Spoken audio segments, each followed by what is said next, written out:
हाय friends, myself doctor Kashyap Shah. मैं as a certified diabetes educator और nutritionist के तौर पर पिछले 14 साल से रिशेप क्लिनिक में कंसल्टिंग करता हूँ। Hi friends, welcome to my channel. आपको डायबिटीज़ है कि नहीं, ये जानने के लिए ब्लड टेस्ट करना ज़रूरी है। और अगर आपको डायबिटीज़ है तो उसके मॉनिटरिंग के लिए भी ब्लड टेस्ट करते रहना पड़ता है। इसलिए ये ज़रूरी हो जाता है कि आपको ब्लड टेस्टिंग और उसके नॉर्मल वैल्यूज़ के बारे में जानकारी हो। डायबिटीज और प्री डायबिटीज डायग्नोसिस के लिए fasting blood glucose test, random blood glucose test, oral glucose tolerance test और HbA1c टेस्ट किया जा सकता है। फास्टिंग ब्लड ग्लूकोज टेस्ट करने के लिए आपको 8 घंटे के फास्टिंग के बाद ब्लड शुगर चेक करना होता है। रैंडम ब्लड ग्लूकोज टेस्ट आप कभी भी करवा सकते हो, इरिस्पेक्टिव कि आपने कब खाना खाया हो। ओरल ग्लूकोज टॉलरेंस टेस्ट करने के लिए आपको 8 घंटे का फास्टिंग करना है। उसके बाद आपको शुगरी लिक्विड पीना है और उसके 2 घंटे के बाद आपको ब्लड शुगर को टेस्ट करना है। डायबिटीज के पेशेंट्स पीपी ब्लड टेस्ट भी करते हैं। पीपी मतलब पोस्ट प्रेंडियल, यानी खाना खाने के 2 घंटे बाद किया गया ब्लड टेस्ट।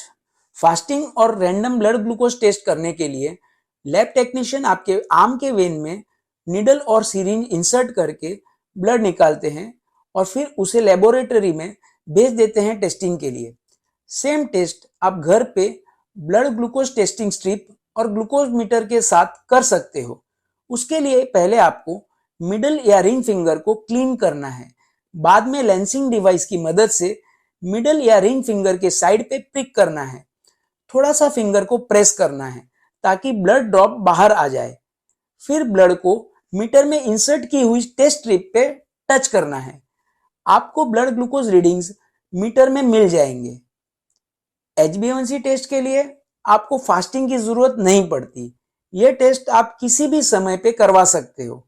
इस टेस्ट से आपको पिछले 3 महीने के ब्लड शुगर लेवल का एवरेज पता चलेगा। फ्रेंड्स, अब हम ये समझते हैं कि HbA1 टेस्ट से 3 महीने का एवरेज कैसे पता चलता है।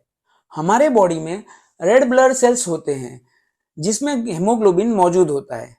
आमतौर पे ग्लूकोज ब्लड स्ट्रीम में एंटर करने के बाद रेड ब्लड सेल्स को चिपक जाता है, जिसे ग्लाइकेटेड हेमोग्लोबिन बोला जाता है।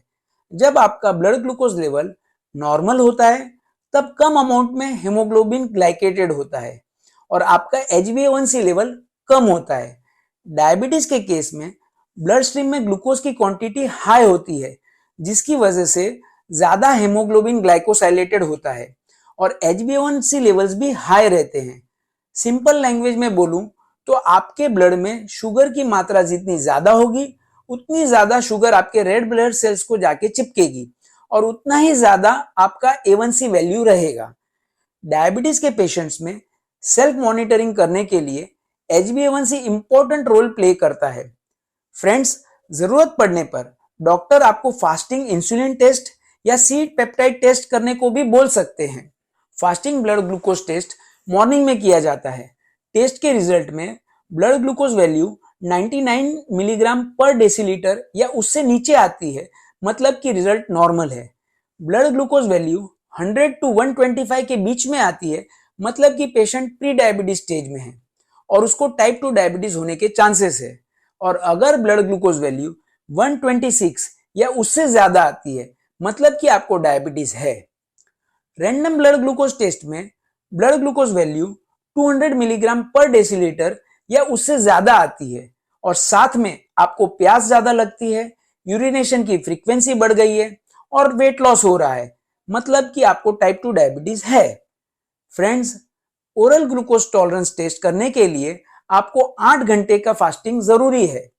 फिर आपको 75 ग्राम्स ग्लूकोज को 1 ग्लास पानी में मिक्स करना है। ये पानी पीने के 2 घंटे के बाद ब्लड ग्लूकोज वैल्यू 139 या उससे नीचे आती है तो रिजल्ट नॉर्मल है। ब्लड ग्लूकोज लेवल 140 और 199 के बीच में आते हैं तो आपको प्री डायबिटीज है और अगर ब्लड ग्लूकोज लेवल 200 या उससे ज्यादा आए, मतलब कि आपको डायबिटीज है। HbA1c टेस्ट का रिपोर्ट अगर 5.7% के नीचे है तो नॉर्मल है। अगर HbA1c टेस्ट का लेवल 5.7% और 6.4% के बीच आता है तो प्री डायबिटीज है और अगर HbA1c लेवल 6.5% या उससे ज्यादा आता है, मतलब डायबिटीज है। फ्रेंड्स, टाइप 1 डायबिटीज के डायग्नोसिस के लिए zinc transporter 8 auto antibody test यानी ZNT8AB टेस्ट कर सकते हैं। फ्रेंड्स, अब तक मैंने बात की ब्लड ग्लूकोज के टेस्ट और उनके वैल्यूज के बारे में। अब हम SMBG को समझने की कोशिश करेंगे। डियर फ्रेंड्स, अगर आपको डायबिटीज है तो आपको SMBG मतलब कि self monitoring of blood glucose को समझना होगा और आपके day to day routine life में अप्लाई भी करना होगा। SMBG का मतलब है कि आपको ब्लड ग्लूकोमीटर के जरिए खुद ही अपने ब्लड ग्लूकोज लेवल्स को रेगुलरली चेक करना है और जो भी रिजल्ट्स आते हैं आपको उसे डायरी या मोबाइल में नोटपैड पे रिकॉर्ड करना चाहिए। आपको ब्लड टेस्ट का टाइम मेंशन करना चाहिए। फास्टिंग टेस्ट है या खाने के बाद का टेस्ट है या फिर रैंडम ब्लड टेस्ट है, मेंशन करना चाहिए। कभी कभी आपके डायबिटीज के टाइप के हिसाब से या डायबिटीज के साथ जुड़े कॉम्प्लिकेशंस की वजह से या डायबिटीज मेडिसिन के हिसाब से या फिर इंसुलिन की वजह से आपको डॉक्टर अलग अलग समय पर ब्लड टेस्ट करने को बोल सकते हैं। एग्जाम्पल के तौर पे रात में 3 बजे या फिर इंसुलिन लेने से पहले, एक्सेट्रा एक्सेट्रा। और फिर आपके ब्लड शुगर वैल्यूज के हिसाब से डॉक्टर्स को मेडिसिन और इंसुलिन का डोसेज एडजस्ट करने में मदद मिलती है। फ्रेंड्स, अगर आपको डायबिटीज है तो आपको अपने डॉक्टर से पूछना चाहिए कि आपको ब्लड शुगर मॉनिटरिंग कैसे करना चाहिए, ताकि आपके डॉक्टर आपको आपकी डायबिटीज की हिस्ट्री के हिसाब से गाइड कर सके। इसके अलावा अगर आपके ब्लड ग्लूकोज लेवल 70 मिलीग्राम पर डेसीलीटर से कम हो जाए या 200 मिलीग्राम पर डेसीलीटर से ज्यादा हो जाए या आप बीमार हो जाए या फिर नए सिरे से एक्सरसाइज की शुरुआत करने वाले हो, तब आपको regularly blood glucose levels check करने चाहिए। सो फ्रेंड्स, अब तक आपको ब्लड शुगर टेस्टिंग का इंपॉर्टेंस अच्छी तरह से समझ आ गया होगा। अब नेक्स्ट एपिसोड में हम ये समझेंगे कि अगर आपका ब्लड ग्लूकोज लेवल 70 मिलीग्राम पर डेसीलीटर से कम हो जाता है तो क्या होता है और उस परिस्थिति में डायबिटीज पेशेंट्स को कैसे रिएक्ट करना चाहिए। So friends, bye for now, see you in next episode, diabetes and hypoglycaemia.